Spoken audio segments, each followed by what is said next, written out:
This week, Russian troops inexplicably left the Chernobyl nuclear power plant and the nuclear containment zone.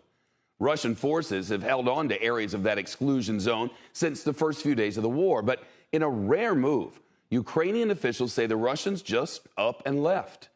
Now reports are emerging that the soldiers there may have been exposed to radiation. It's leaving many wondering what really happened.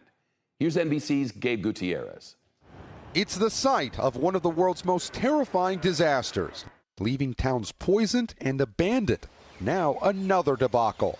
Ukrainian authorities say Russian soldiers have left the Chernobyl nuclear power plant after suffering acute radiation sickness. We have seen a spike in radiation that is very likely due to the transport of heavy military equipment. So that gives you an indication that these troops do not know what they're doing and behaving recklessly. Employees inside the plant had worked at gunpoint, Ukrainian authorities say, after Russian forces seized control 5 weeks ago. The agency in charge of the country's nuclear power stations now says the Russian soldiers fled towards Ukraine's border with Belarus, leaving in phases starting Tuesday. It also claims the Russians had dug trenches in the Red Forest, long considered Chernobyl's most polluted area, where thousands of pine trees turned red during the 1986 nuclear disaster.